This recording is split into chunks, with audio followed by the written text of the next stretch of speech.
क्या आप भी मेरी प्यारी प्यारी दो अखियों के बारे में बात करते हैं? मतलब मेरी प्यारी प्यारी नहीं, किसी और की प्यारी प्यारी। क्या आप भी किसी को चांद पे ले जाके उसकी औकात दिखाना चाहते हैं? चांद की औकात, उसकी नहीं। तो आपके लिए आज सैड न्यूज़ है। ये पूरी वीडियो देखें तो शायद आपको पता चले, या ऑलरेडी आपको पता होगा। Hello and welcome to DG Hunt. I am Nikunj Sharma और आज के वीडियो के बारे में आपने ऑलरेडी गेस कर लिया होगा टाइटल से और इससे पहले जो क्लिप्स आ रही थी उससे। आज की वीडियो में हम लोग एक पर्टिकुलर ऐप के बारे में बात करने वाले हैं जो कि उन 59 ऐप्स में से है जिसको कल 29 जून को कंप्लीटली बैन कर दिया, और वो ऐप है टिकटॉक। मैं आपको इसकी पूरी की पूरी स्टोरी बताने वाला हूं, बट फॉर श्योर 15 सेकेंड्स में तो नहीं। So let's start. So the story actually goes back to 2014. Chinese company ने एक ऐप म्यूजिकली के नाम से मार्केट में लॉन्च किया, और ये फर्स्टली सिर्फ चाइना और यूएसए में लॉन्च हुआ था। मगर म्यूजिकली का सोल पर्पस एंटरटेनमेंट या 15 सेकंड में आपको क्रिंज वर्दी वीडियोस या फिर कई बार अच्छे वीडियोस भी देने का नहीं था। उनका एम ये था कि वो एक एजुकेशनल प्लेटफॉर्म बनाना चाहते हैं जिसपे कई सारे students without really investing money can learn a lot of things, and कई सारे ऐसे टीचर्स जिसमें वो टीचिंग क्वालिटी है विदाउट रियली डिग्री और लाइक क्वालिफिकेशंस एज पर मतलब कॉलेज या फिर कहीं और रिक्वायर होता है, वैसी कुछ ज़रूरत ना हो और वो अपनी चीज़ें डिलीवर कर सके। बट ऐसा होते हुए लग तो नहीं रहा था और ना ही हुआ। 2016 तक Musically had around 10 million video downloads and uploads, and on the other hand it had around 70 lakh downloads by 2016. अब 2017 में एक और कंपनी आई, तक बक करते करते, उसका नाम था ByteDance. ByteDance again एक ऐसी कंपनी जो कि बहुत सारे छोटे छोटे कंपनियों की पेरेंट कंपनी है।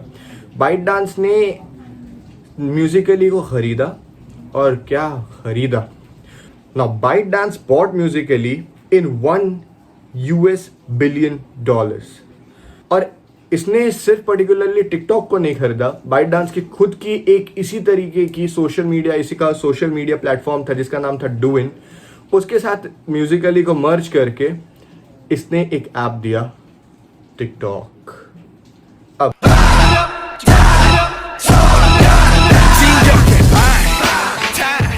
क्या आपको पता है कि टिकटॉक एप्पल स्टोर से मोस्ट डाउनलोडेड एप्लीकेशन है? 155 कंट्रीज में टिकटॉक हर दिन डाउनलोड किया जाता है। इंडिया में अकेले TikTok has been downloaded 467 million times, which means 1/3 of its total download. Next to that is China with 173.2 billion downloads.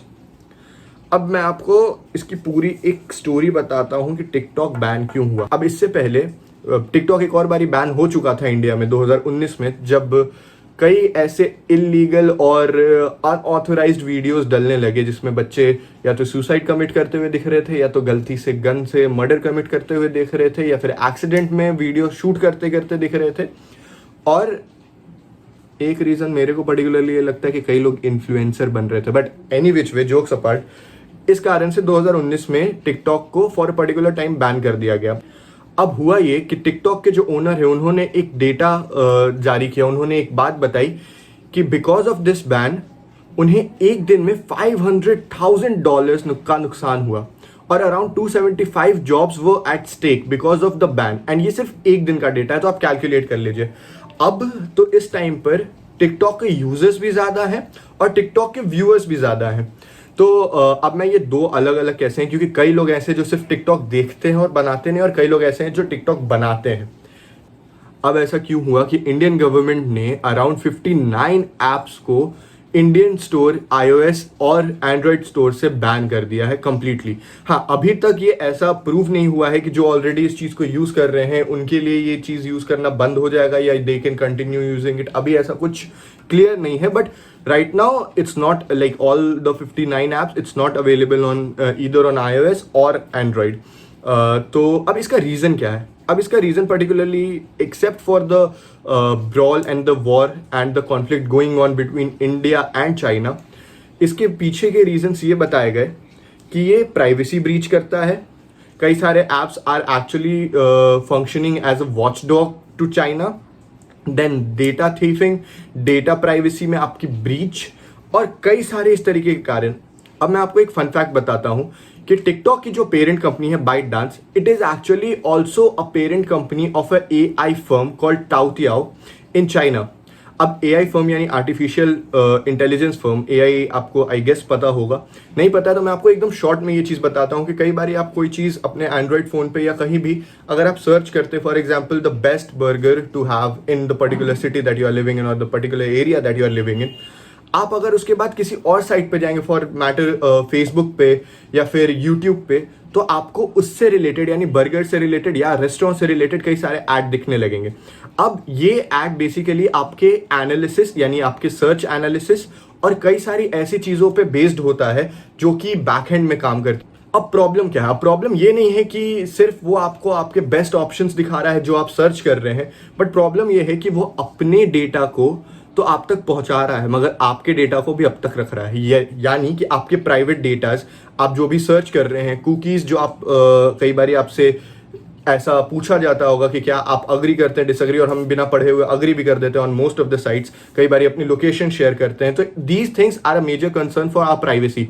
Right now USA is facing it सबसे ज्यादा, इसीलिए कई बार आपने इंटरनेट पे ऐसी सरफेस वीडियोस भी देखी होंगी जिसमें मार्क जुकरबर्ग या फिर सुंदर पिचाई से पूछा जा रहा है कि क्या आप डेटा कलेक्ट कर रहे हैं इवन फॉर सर्च ऑप्शंस और फॉर एनीथिंग। अब इसके बाद सिर्फ यूएसए नहीं, India, China, Indonesia, Thailand, Africa जैसी कंट्रीज की डेटा स्टेक पे हैं। अब पर्सनल ओपिनियन देते हुए, again this is a personal opinion, so आप इस चीज से अग्री कर सकते हैं, डिसअग्री कर सकते हैं। अब पर्सनल ओपिनियन देते हुए, according to me nothing should be banned in a democracy. I do not like TikTok platform particularly, but that doesn't mean that I have the power, I have the right to ban it in any case. But again, that was my statement when TikTok was banned in 2019. But right now the situation is completely different. The reasons given for the ban is completely different from the 2019 ban. And सिर्फ TikTok नहीं, बाकी के 59 apps भी same कारण से ही ban किए गए हैं, जिसमें से मोस्टली चाइनीज ऑथोराइज्ड एप्स हैं। अब टिकटॉक के बाद बाइट डांस एक और म्यूजिक स्ट्रीमिंग ऐप लॉन्च कर रहा है जिसका नाम है रेसो। उसने बहुत सारी कंट्रीज़ में ये लॉन्च कर दिया है, बट इंडिया में अभी भी लॉन्च होना बाकी है। और इनफैक्ट कई सारे सोर्सेज के अनुसार तो कई म्यूज़िक कंपनीज और उनका टाई अप भी हो चुका है रेसो के साथ प्रमोशंस के लिए। अगर आपको ये वीडियो पसंद आया है तो प्लीज़ इस वीडियो को शेयर करें। अगर आपको ये इन्फॉर्मेटिव लगा है तो हर उस इंसान को शेयर करें जिसको आपको लगता है ये वीडियो के बारे में जानना चाहिए या इन इन्फॉर्मेशंस के बारे में जानना चाहिए। अगर आपके पास कोई भी ऐसा थॉट है या फिर कोई पॉइंट जिस पे हम लोगों ने मिस आउट किया है, प्लीज़ आप कमेंट में उस चीज़ को टाइप करें, हमारी वीडियो को लाइक करें और प्लीज़ सब्सक्राइब करें हमारे चैनल को। हमारा चैनल जो है वो टोटली मेड इन इंडिया है विथ नो फ्रॉडरी। अब हमारे डेटा के साथ कुछ हो रहा हो तो नहीं पता, बट हाँ, खैर, jokes apart, I am Nikun Sharma signing off.